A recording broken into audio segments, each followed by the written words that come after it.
I think for us, the key thing is about understanding those communities, right? So again, it's about understanding those communities and promoting the best parts of working at a global company like Tetra Tech. So it's not just about the specific role, it's about come and talk to us, understand what we're all about. So building those, I suppose, talent communities and pipelines is essential for us.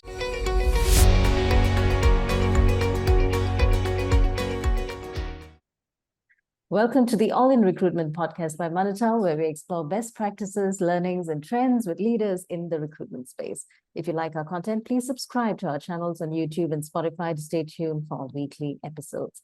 I'm your host, Lydia, and with us today is Tom White of Tetra Tech. Welcome to the show, Tom. Thanks for having me, Lydia. Absolute pleasure to be on. So you've been in the recruitment space for your entire career, and you've seen it from multiple perspectives. Yeah. So what's kept you in this space? It must have been an interesting journey. I think what's kept me in space, that's a really interesting question. I think not one day is ever the same, and that is genuine. A lot of people say that, but I suppose the variety. So I will have, should we say, a to-do list every morning when I get up. That can change drastically. It moves into that might need shifting. That might become more of a priority and a change. So the ever-changing, I suppose, list of, the landscape that we're working is fantastic. Also, it's a great opportunity to kind of help people. And I really love that, whether that's helping a hiring manager find the right person, the team feeling the right structure, or also, and again, it sounds a little bit cheesy, but finding someone an amazing job that they can love. So for me, those are the key fundamentals that kind of keep me in post. Yeah, and speaking of fundamentals, I mean, seeing this from multiple perspectives, different industries, etc., what are some of those fundamentals that have stayed the same in your journey so far, Tom? I mean, we've seen a critical 3-4 years, past 3-4 years post-pandemic and even during the pandemic. So what might be some of these fundamentals that have stayed the same? Yeah, it's been a really crazy time, I'd say, for everyone involved. As you mentioned, pandemic was a really new experience for lots of people. I suppose the fundamentals that never really change, right? It's around consistency. So what I mean by that is, as a recruitment team or a talent acquisition function, your consistency in your approach, doing the day-to-day, keep doing the basics right. That means understanding your clients or your colleagues and your candidates, but also, I suppose, being authentic, being honest and having that integrity to say, look, follow up on exactly what you're going to do. A huge part of it is just keeping people updated, I've found. If people think things are going quiet, they've not heard anything, there's a temptation to think you've been forgotten about. I think that's just a natural inclination of the human. So keeping people informed, even when there is no news, give them an update. We haven't got any news, let's keep things moving on. Or if you haven't got feedback for a candidate, for example, then let them know we are chasing that for you and we'll get that as soon as possible. And it puts people at ease. I've been on the other end of that, to be honest with you, Lydia. We're spending days and the weekend comes and you're hoping, why haven't I got any feedback or an update? And we can tend to get in our own heads pretty easily. And in terms of technology entering that, just infusing itself into those fundamentals, how do you think technology has helped solidify those elements? I think if you use technology in the right way, automation and the ability to automate certain tasks and key things can really help you.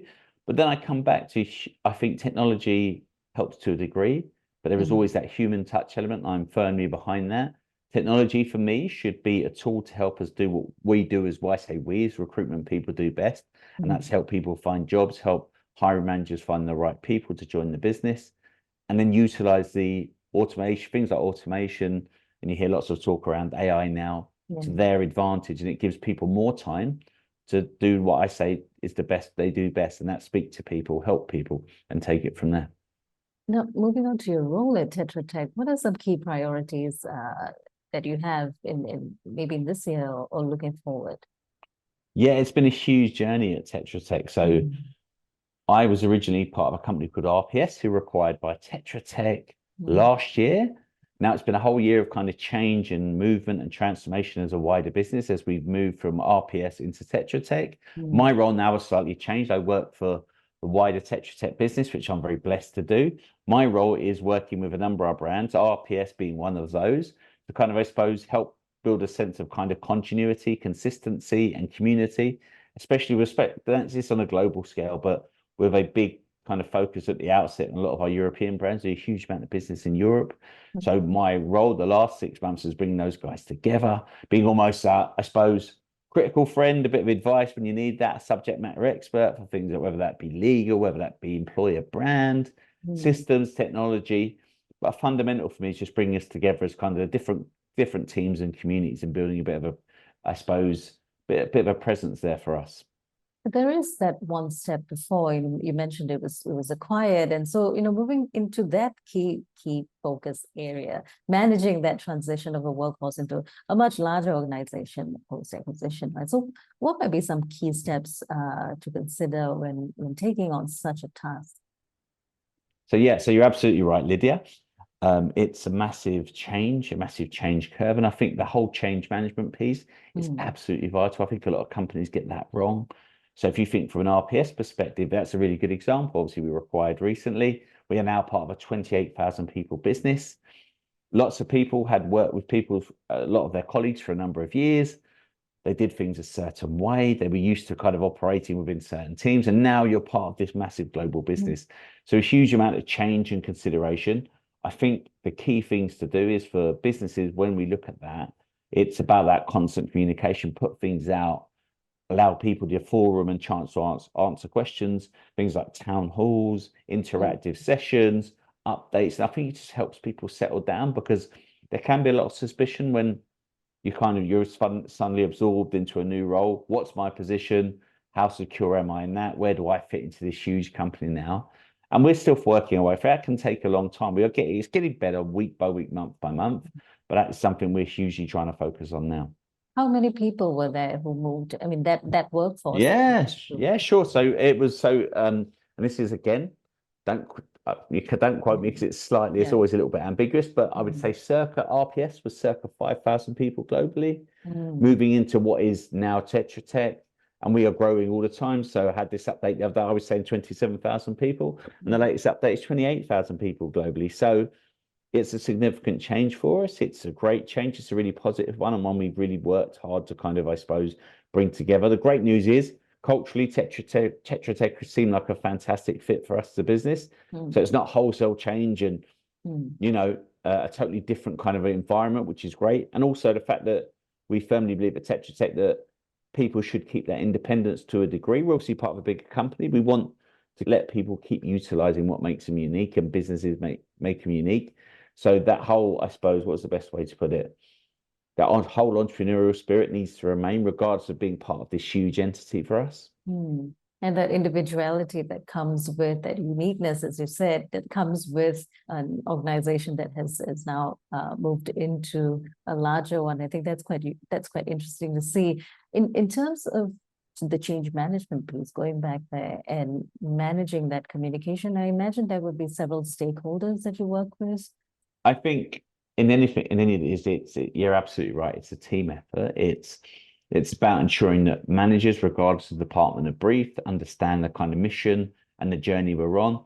From a department point of view, internal comms have a huge part to play in this. Also, the leadership team. So at board level, again, it needs to come top down, and we need to see those people present, engaging with us. And Tetra Tech did a fantastic job with that. Again, we're learning lessons all of the time. We're a huge global business with a number of internal systems and communication channels, but it's really key that internal community is briefed consistently and has like I said earlier, has the opportunity to kind of ask questions and, understand it and make it make sense for them.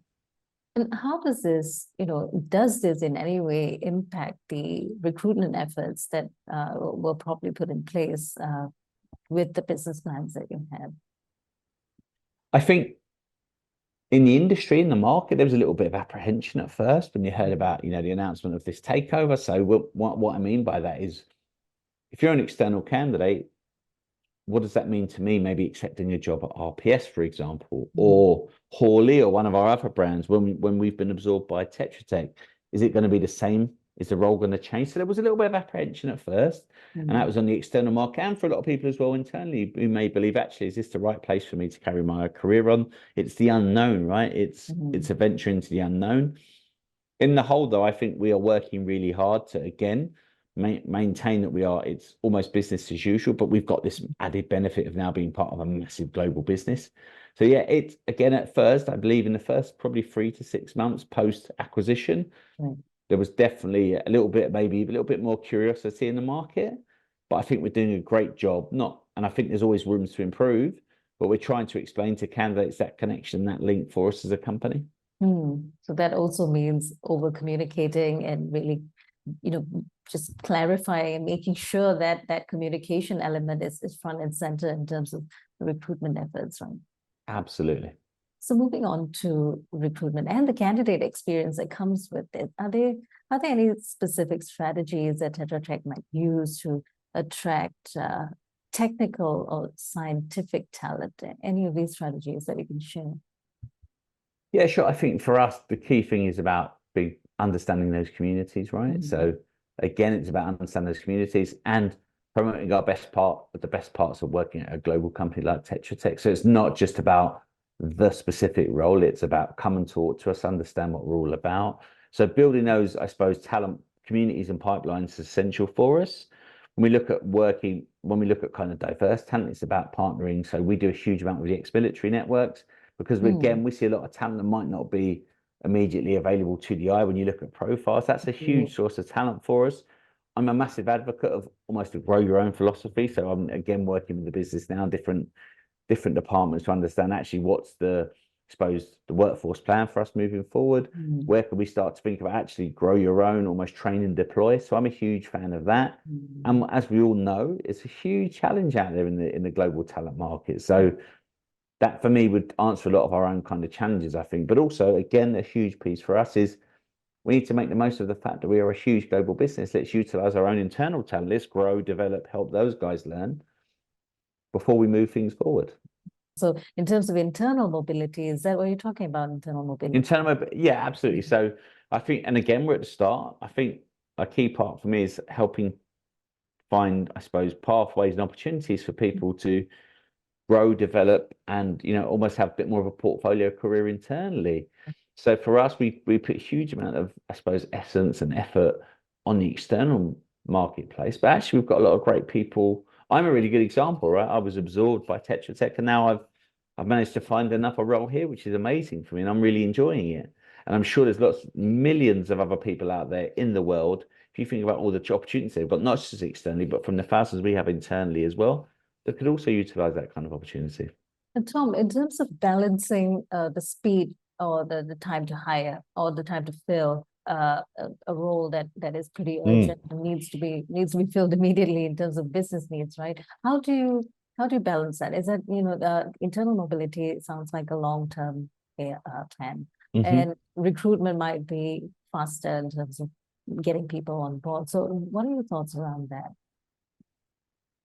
I think there's a number of different ways to think about it. I suppose the first question, the obvious one, is what is the urgency? Because you rush an appointment, you make the wrong call. Again, the cost of that to your business commercially, but also, I suppose, culturally, you have bring the wrong person in, that disrupts a team, and that can cost you a lot more. We mentioned there about internal mobility. Actually, when a lot of the times when I'm speaking to a hiring manager and advising them, is there an opportunity that people in the team can maybe pick up a bit of that whilst we find that ideal person? Is there a step up? Is there a chance for us to, I suppose, give someone maybe a bit of a step in, explain to them it's that, but it gives them that experience and exposure. Also, it's actually, I think you need to be flexible, right? So again, a lot of the time you could be looking for a permanent person to long-term fill this role. Why not utilize an interim market if you have essential work that needs to happen?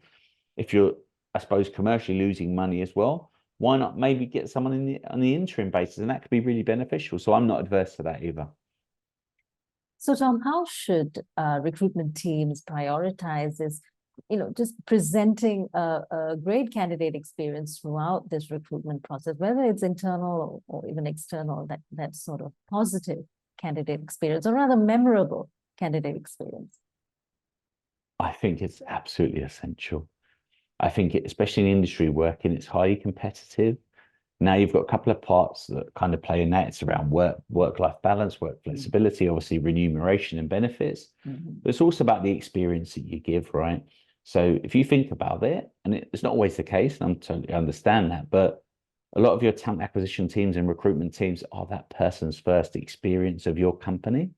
So you might want to spend millions per year on your employer brand, but if the experience they receive when they speak to, say, one of your recruitment team or they come for an interview and it's not a decent experience for them, that will stay with them. I initially come from a retail background, so you can swap candidate for customer. And I suppose the old saying was, if you give someone a good experience, they'll tell 10 people. If you give someone a bad experience, they'll tell 20. And I think that rings true within a candidate experience piece. And I know myself, I've experienced some shocking candidate experience, and I've immediately always have a bit of a, I suppose, a negative perception towards that brand, rightly or wrongly. And I think that again is a huge part. So in a hyper competitive market that we're in, regardless of industry, and regardless of, I suppose, global location, those are things that really matter. So I would urge everyone to put that high on their priority list.